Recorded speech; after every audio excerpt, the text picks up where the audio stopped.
Welcome to Fail It Forward, lessons for life, leadership, and turning failure into success. I'm John Lowry, your host.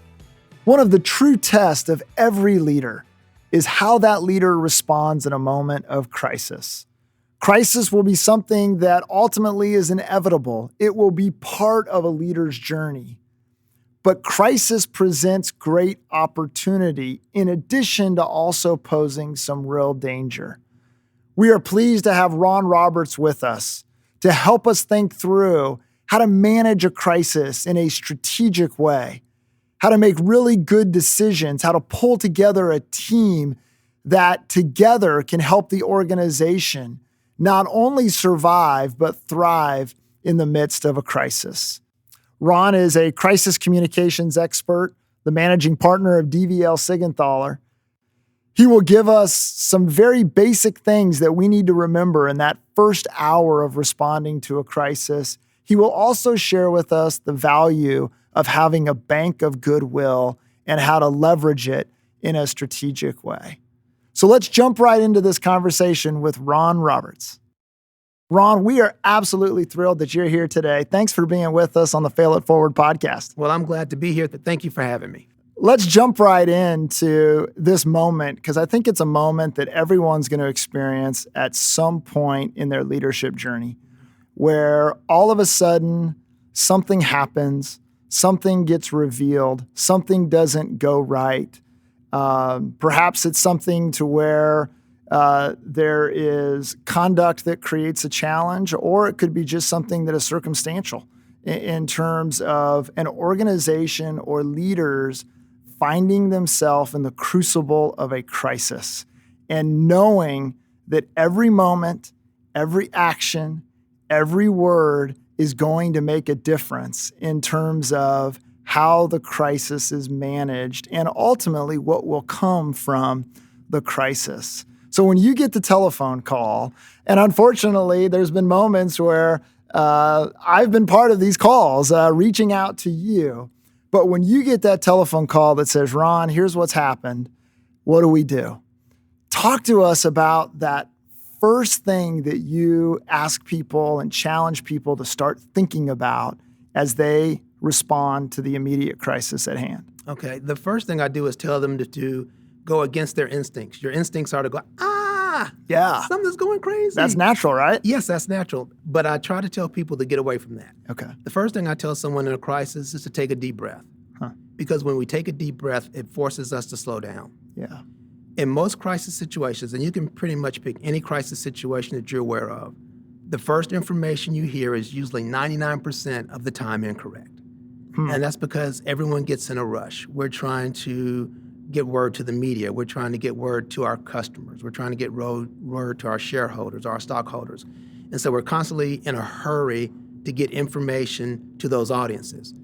And we do it oftentimes before we have actual factual information. So the first thing you should do in a crisis is to take a deep breath and slow down. Okay. You don't want to get any information. You don't want to share any information until it has been verified. Because the worst thing you can do in a crisis situation is in your rush to get things done to provide misinformation. Because then you've got to come back and correct the misinformation with current information. Now, the tendency is if people are asking you to do something, it's like you want to do it. But you can't go too fast. You have to realize that in a crisis situation, the most important thing is to be factual, to utilize factual information, to get out verified information, so that everyone is on the same page and you're dealing with facts, not speculation and not panic. And we've seen some examples of that, haven't we, in the news, to where something happens and all of a sudden the preliminary word is it's this, or this is the cause, or this is what happened on scene, only to learn a couple days later that that's not in fact what went down. Do you have an example there you can share with us? Yes, a really recent example was Tiger Woods' accident. Sure. Tiger recently was involved in a car accident and his car flipped and rolled. And the initial news was he had to be rescued by the jaws of life. Yes, I remember that. And so it's like, oh my gosh, everyone is visualizing the jaws of life. Multiple reports later, you find out that it was a crowbar, that the first responders were able to get the windshield out with a crowbar. And then you had people rushing to say, this is what happened and that is what happened. And then that would change, and then that would change. And now the latest is they're looking to get the black box to figure out those kind of things. All that early information was incorrect, but everyone wanted to be first. Sure. The media wanted to be first. Tiger's people wanted to be first. Everyone wanted to make sure that their version was out there immediately. But it wasn't right. And so you had stories correcting stories correcting stories. And if everyone had taken a deep breath and tried to slow down until we had factual information, verifiable information, some of that misinformation could have been avoided. So I'm a leader and I've taken the deep breath, but that doesn't make it go away. So what's next? You want to, and let me say that there are two types of crisis situations. There's the smoldering situation where you know it's coming, you have a sense that it's coming. Okay. And then there's the immediate. And that's when all of a sudden, boom, it could be a traffic accident. Sure. Or a natural disaster. Or a crime. And you don't know that it's coming. But the one thing that you can do for both is have a crisis plan in place. Okay. So that you start to plan for this before you need it. So that when you have a crisis situation occur, it's usually best to have a crisis team. So if you're the leader, you want to have a crisis team around you. You want to have someone from your HR department, someone from your operations, your CFO, your communications person. You want to make it a small team because too many people talking at the same time can run you crazy and can lead to misinformation. But you want to have a core team, your crisis team, that whenever there's a crisis situation, these are the people you bring around the table. And each person has a responsibility. Your CFO is going to be looking at the financial impact. Your operations person is going to be looking at how this is going to impact your business on a daily or hourly basis. Your communications person is going to talk about how you do your messaging. Your HR person is going to talk about how you deal with your people, your staff, because all of those different elements are impacted in a crisis situation. So as a leader, you want to have that team around you, and each of those people knowing their responsibility. And you bring that group around you and you say, okay, let's assess what we know. Let's figure out what it is we know, and what we don't know. Let's get answers to that as quickly as possible. So that if each of those people are covering their area, you don't have one person scurrying trying to figure out all this information. Everyone has a responsibility. Everyone knows what they should do next. And so you sit down, you assess the situation, you find out what you know and what you don't know. And then those people that have those responsibilities get those answers. Then you come back as a team and you determine your next step. So as you think about putting that plan together, getting the team identified is absolutely critical. But what else can you plan for? What else goes into that plan? You think of the worst possible case scenario. Okay. And you try to plan for that. Okay. Don't plan. A lot of people will say, well, I don't want that to happen. No one wants a crisis to happen. Sure. You can't plan for the crises that you want to happen. Yep. So what you have to do is you have to look out and think of the worst possible thing that can happen to you, and then you lay out a plan. What are we going to do if this happens? Who is our crisis team? Who's going to be our spokesperson? Who's going to reach out to our employees? What types of message delivery platforms are we going to be using? Are we going to be using our website? Are we going to be going social? How do we deal with the media? Those are things that in your scenario you lay out. If this happens, this is what's next. In a crisis situation, that question, what's next, is really important. Because the minute you put out one fire, you have to be prepared for the fire that comes as a result of that. And so when you do these scenarios in advance, it gives you a chance to sit down and talk about, okay, if this happens, let's try this. And then you can decide, well, that won't make a lot of sense, or that doesn't work. Then you can get back together and think about things again and say, okay, let's try this. If you put your plan together in advance, you get a chance to run through those scenarios. But don't avoid the things that you don't want to happen, because inevitably those are the ones that will happen.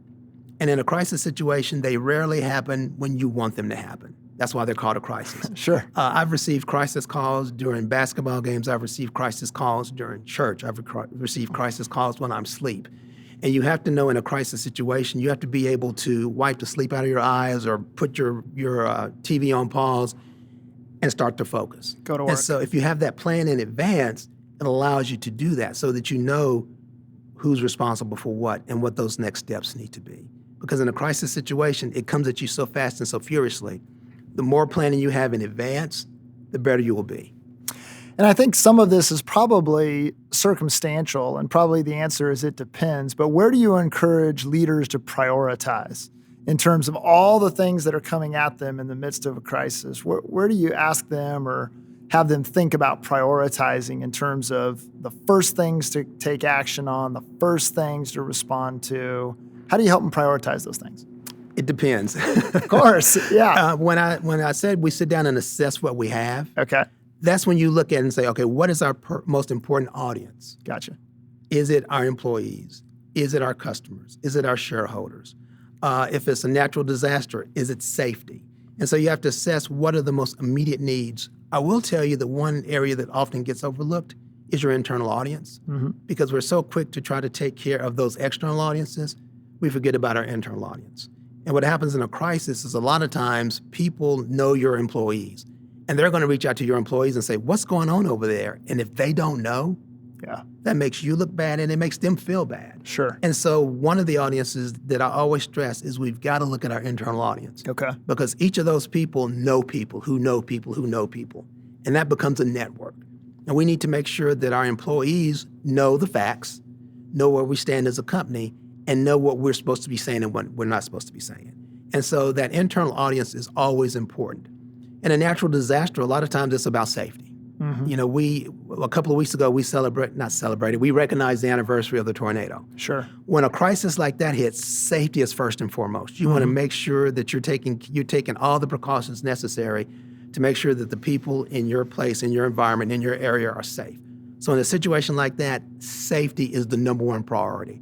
If you have a restaurant and you have an incident with your food, your customers are going to be your number one priority. Yeah. Because you don't want to lose them, and you want to reassure your customers that want to come back that it's safe to come back. Sure. If it's dealing with a management situation, let's say that your CFO or your CEO has to be relieved of duty, Okay. not of their calling, they don't have the choice. Yeah. Then you've got to look at probably your board Sure. in terms of you got to make sure you're all on the same page, because you don't want to have one rogue board member going out and saying something that the rest of the board's not in agreement with. And so it really does depend. That's why the assessment's so important. And you have to do a lot of self-analyzation at that point. Sit down and say, okay, right now at this point, what is most important for our survival and what is most important for our future? Sure. Because a lot of times we get so caught up in what's right in front of us that we don't look at the big picture. We want to survive this crisis. So are we positioning ourselves to be successful after the crisis?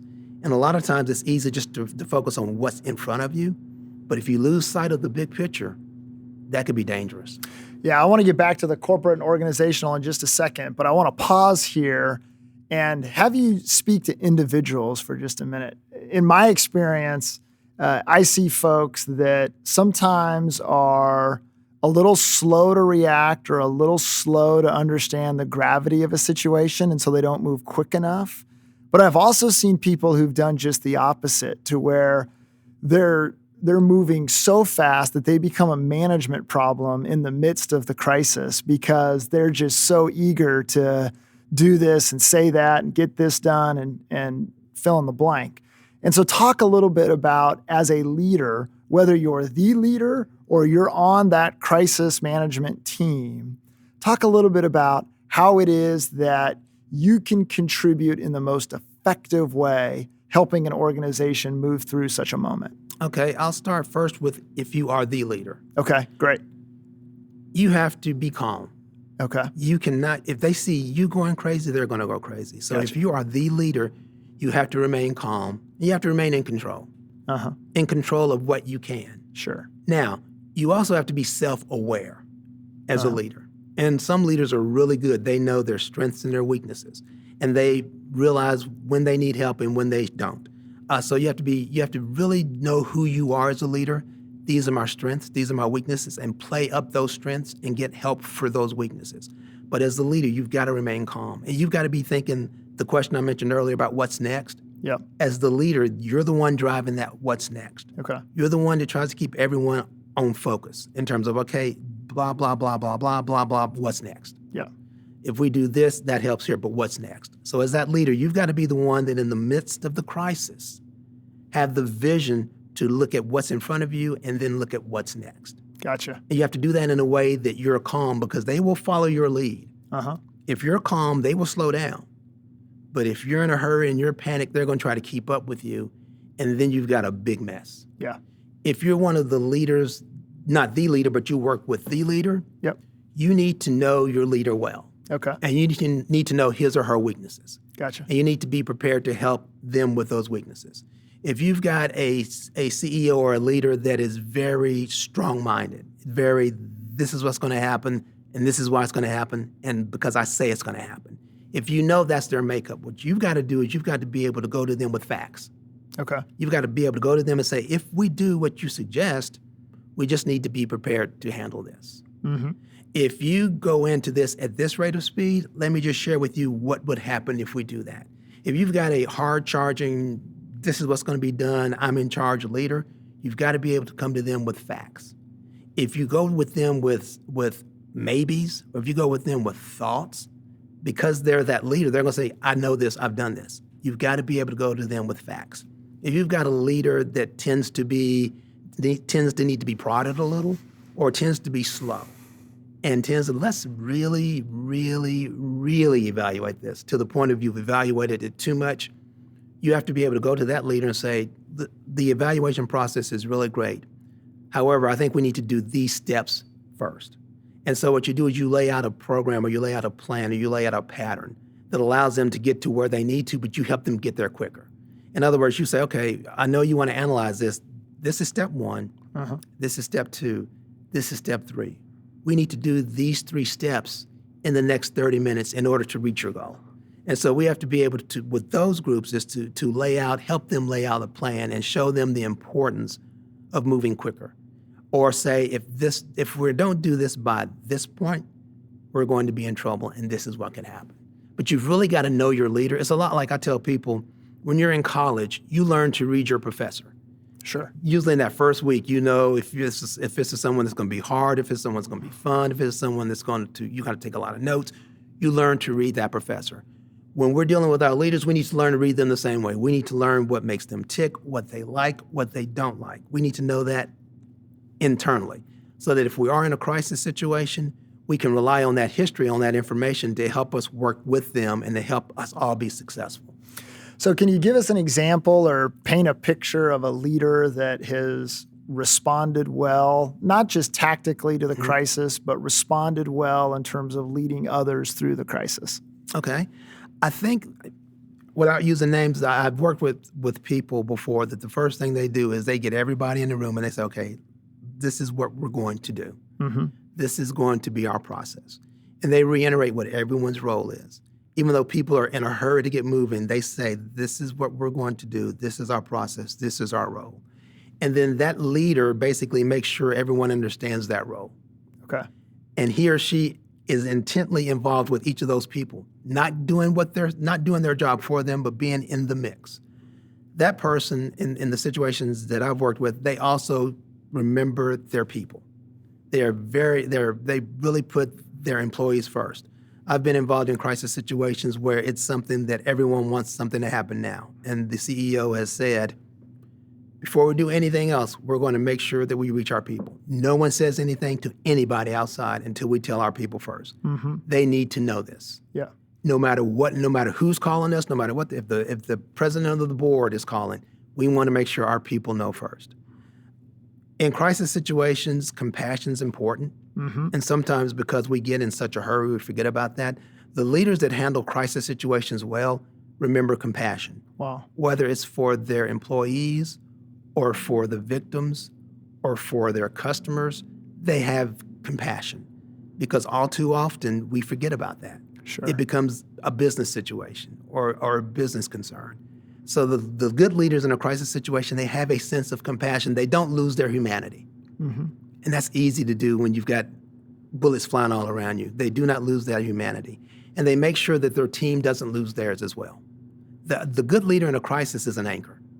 Wow. They basically are the people that keep you from floating out to sea. Okay. And I've seen people do it who are very vocal.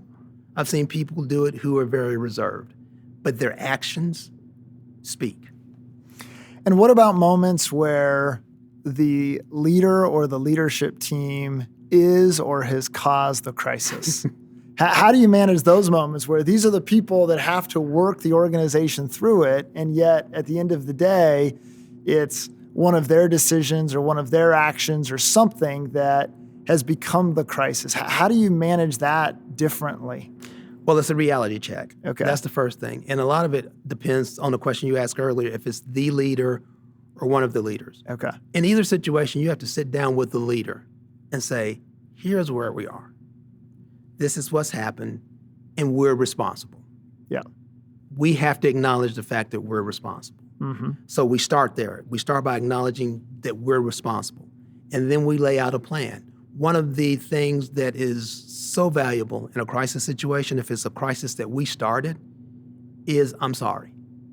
It's a heartfelt, and I mean heartfelt apology. Yeah. If there's something that we started and we see the damage we've created, we need to start by apologizing for it and accepting responsibility for it. We are so sorry for this particular action. It was a downfall on our part. We need to look at our processes and procedures and our protocols and follow them. We have them in place. We did not follow them. We have to do a better job of following our protocols. We want to do everything we can to make sure that our customers don't suffer as a result of our actions. You know, something along those lines. Again, it all depends on the situation.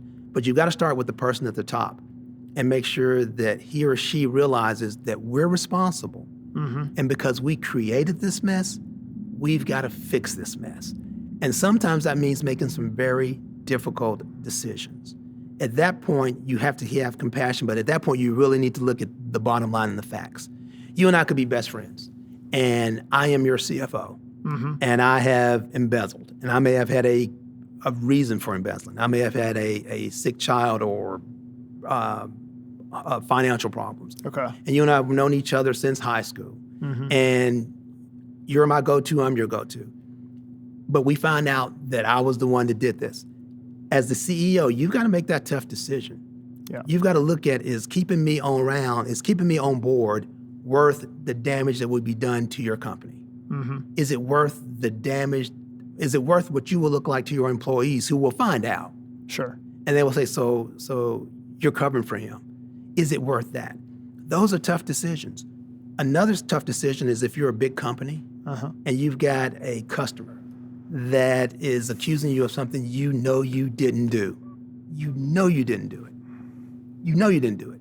Sometimes the best thing you need to do in that particular situation is find a way to settle. And that is so hard to do if you didn't do anything. Yeah. It's like, I didn't do anything wrong. Why am I settling? Yeah. Because it's the big guy picking on the little guy. And sometimes you've got to be able to do that. So in a crisis situation where we created it, sometimes that leader has to be willing and able to make a tough decision. That's hard. Yeah. It's easy for me to say if I'm not the one making the decision. And that's the thing to remember too, if you're not the leader but one of the leaders, it's always easy to tell somebody else what to do. We have to remember that that person is a person as well. And just because it's easy for us to tell them what to do, it's probably more difficult for them to actually have to do it. Sure. I mean, it sounds like the management of this first hour, there is organizational concerns, there's business concerns, there's legal concerns. But what you've talked about is, in addition to all of that, there's also emotional concerns, human concerns, compassion concerns. And part of the leader's challenge, it seems, is how do you manage all of this under stress with, at times, the public focus right on top of you, and yet you really have to touch all of those different areas, don't you, in order to be successful? You nailed it. That's it. That's what you got to do in a crisis situation. If you're the leader, you have to do all those things. That's why it's vital to have a team around you that you trust, and it's vital to have a team around you that understands what their roles and responsibilities are. But at the end of the day, if you're the leader, it comes down to you, and you do have to deal with all those things, and they're all happening at the same time. And some of it's true, some of it's speculation. And you've got to find a way to figure out that, to weed out the speculation to the facts, and then address all those other issues that you just talked about. That first 60 minutes is vital. It is vital. And it will feel like it went by in 5 minutes, but then on the other end, you'll feel like you've been working on it a week. But those first 60 minutes are vital. And that's why you need to, if you don't have a crisis plan, do one. Come up with scenarios. And you need to start practicing this stuff today. Because a crisis doesn't say, hey, guess what? I'm going to be coming to you in about a week, so I'm going to give you plenty of time to get ready. Crisis doesn't work that way. And so you need to start now preparing on what you would do if you have a crisis situation, because that first 60 minutes is crazy. I've been in situations where literally someone had to just stand up and say, hey, quiet. Quiet. Because everybody's talking and everyone wants to be heard because everyone has something important to say. And sometimes it's that person that has to stand up and say, hey, everybody, shut up. Yep. Sorry, hit your mic. Everybody, shut up. Stop. And then they go to a board and they start to write things down. And it gets frustrating to people because, like, the clock is ticking, but they stood up, got a marker, and started writing. Now, with technology, it's a whole lot easier, but it also has its flaws because you want to be careful what you send out and who you send it out to. Yeah. You want to have an alias with your management team so that if that happens, oh, I can't remember Steve's email. Oh, what's Brenda's email? I can't remember Kathy's email. You do that stuff in advance. You do that email alias in advance, and you label it crisis team so that when something like that happens, boom, you hit crisis team, everybody gets that contact. You're on it. Yeah, for sure. So one of the things I use in some of my teaching is the Chinese symbol for the word crisis. You're probably familiar with this, which has elements of danger, but also elements of opportunity. Like, how do you see great organizations or great leaders turn crisis actually into opportunity or something positive? Two of the things that we discussed earlier. One is they are thinking about what is next. Okay, once we get through this, what's next? Gotcha. And part of that is not losing sight of the big picture. We've got to get through this. How do we get through this successfully? We don't want to just get through this and barely survive. How do we get through with this successfully? So in a crisis situation, you have to have the vision to look at what happens next. And then you also have to be realistic. Okay, we can do better here. How can we do better here? What can we do? The door is open. This was not a door we wanted to go in, but the door is now open. How can we take this opportunity and make it a positive one for our company, our employees, our customers? So a lot of times a crisis does lead to an opportunity. I've worked with clients before that were brought into a situation, a lawsuit situation, and they were sued and they settled. But what they did is they looked at what they had done wrong and said, okay, what can we do to fix this? And not just fix it, but make it better. And so they implemented a plan and a policy that took it to the other end of the spectrum, and they won awards for their work, because they said, we really messed this up. There's no doubt about it. We will go down in history as messing this up. But what can we do to fix it? And so they looked at their downfall, their shortcomings, and said, okay, if this were going to be a perfect program, what would it take? And that's what they did.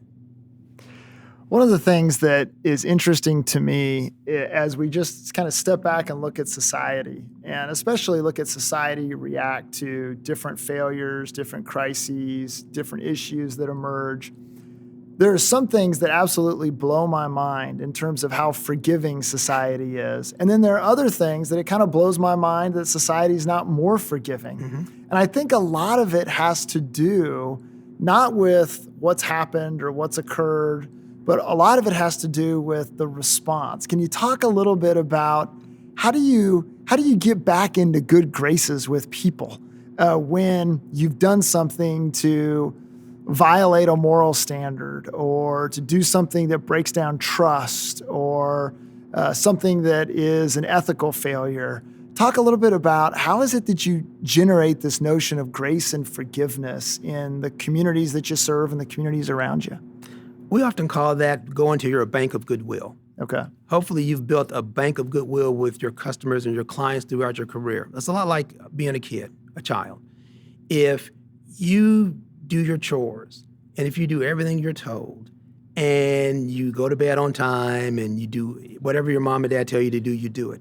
When you make a mistake, they're going to probably forgive you sooner, because you've done all these good things in the past. You've built a bank of goodwill. And so they're going to realize, okay, this was a mistake. She didn't mean to do this. He didn't mean to do this. They know better. We know they know better. We're going to ground them for a week, and then we're going to give them the keys back. But if you've been a kid that never paid attention, that was always in trouble, that violated curfew, that didn't do your chores, that didn't pay attention, that didn't have respect, and you get in trouble, it's like, we knew it. It was just a matter of time. We're going to take your car away, and you may never get it back. We're going to teach you a lesson that you should have learned a long time ago. That's the same way it is with businesses. A lot of times the work you do before a crisis gives you grace during and after a crisis. There are companies that have made major mistakes, but they have been a solid community partner. They have been solid in all their dealings, and they apologize, and it's heartfelt. And people will forgive them because they've done good things. They have a good reputation. They're active in their community. They have built a bank of goodwill that says, I messed up this time, but you know I'm a good person. You know I'm a good company. Give us a second chance. And they could have made a major mistake, but if they've built this goodwill, they'll get a second chance because of their past history, their past actions. But if you're a company that's constantly been in trouble or always just on the edge, or sometimes you're good, sometimes you're bad, and you mess up, and it may not be as bad as that good company, but it's like people, well, I knew it. It was just a matter of time. I can't believe they've been along this, they've lasted as long as they have. And so you don't have a lot of goodwill, and so people are going to be hesitant to give you another chance or to give you grace because they don't feel like you've earned it. Interesting. Everything we do in our business, every day, it adds up to something. It adds up to something really good, or it adds up to something really bad. And when a crisis comes, that comes into play. Wow, fascinating. I love that idea of the bank of goodwill.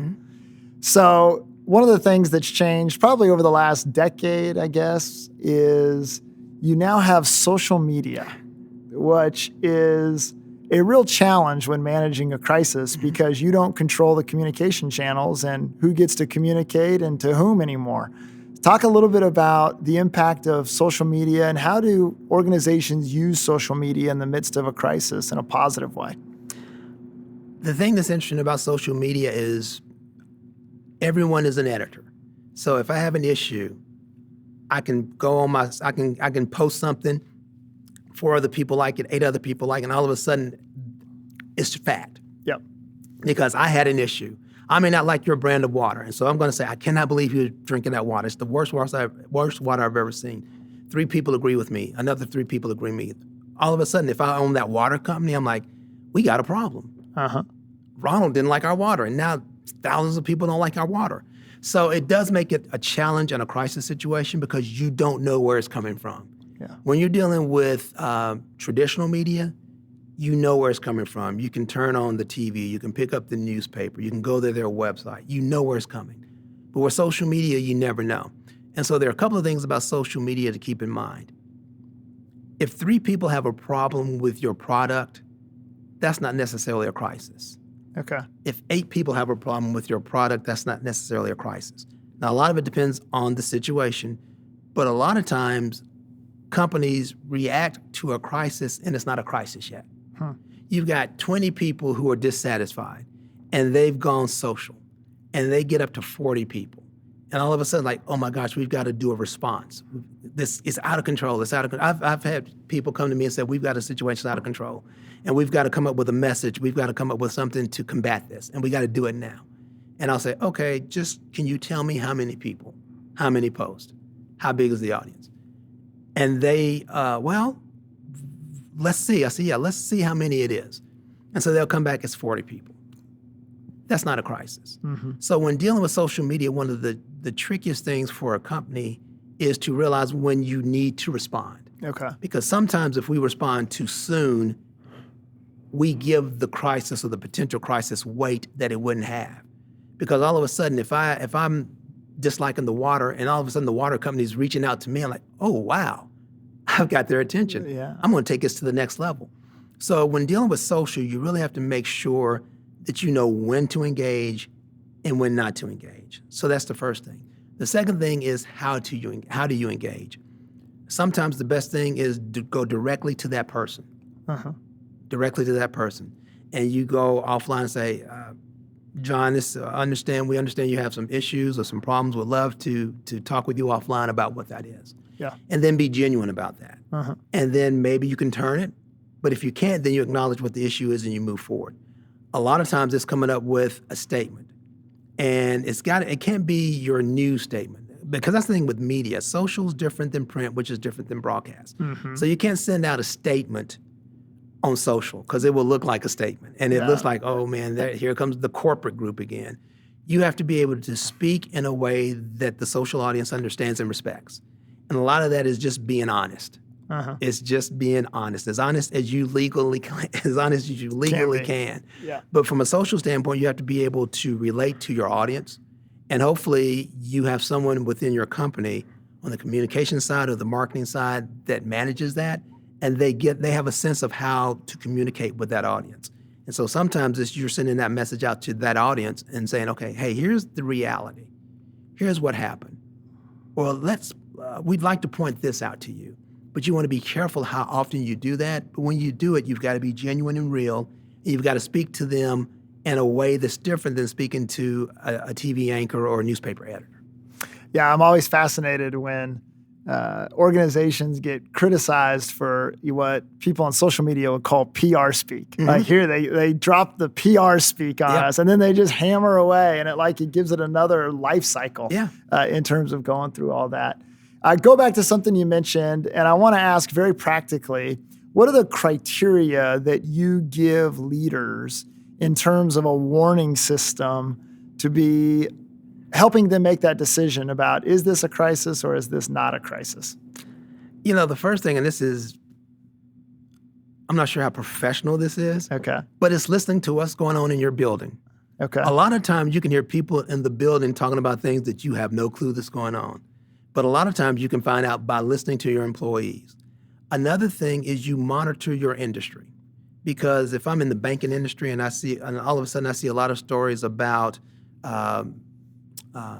loans, and we may be doing fine, but all of a sudden I see there's a renewed interest in loans in the industry, I'm going to look at the loans. I also look at local news.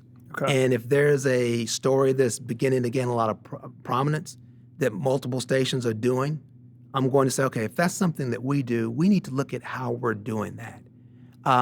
So those are some things that you do. Look at your industry, listen to your people, and then look at the media, see what they're covering. A lot of times there will be a story that everybody covers. Even if you're good in that situation, you need to look at yourself because you could end up being a part of that story, even if you've done nothing wrong.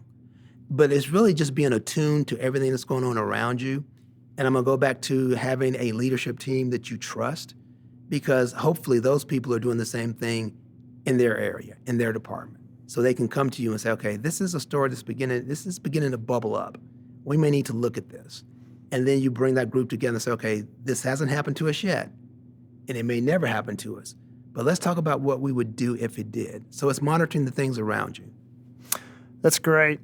So I think we're about out of time, but last question, and it really comes down to thinking about how to prevent a crisis. And so here's a moment where you see something coming. It's not there yet. This might be in the smoldering category that you described. What do you tell leaders to do in those moments where you don't know if it's going to ever manifest itself into something or not, but it's enough to pay attention to? I would say let's look at what we're doing and let's find the weaknesses in it. Let's not look at the things let's not look at the pluses, let's look at the minuses, let's look at the weaknesses. If this is something that has potential, let's look at what we're doing and where we're vulnerable. Because if this is something that it's 6 months down the line and there may be only one little element that touches us, let's look at that one little element. And let's figure out what we would do if it rises to the surface. So you look at what you're doing and find the weaknesses, look for the flaws. There are always people that are looking for the good, but you need to, in those situations, look for the flaws where we're vulnerable and then plan around that vulnerability. Ron Roberts, managing partner of DVL Seigenthaler, thank you for your insights. Thank you for your wisdom.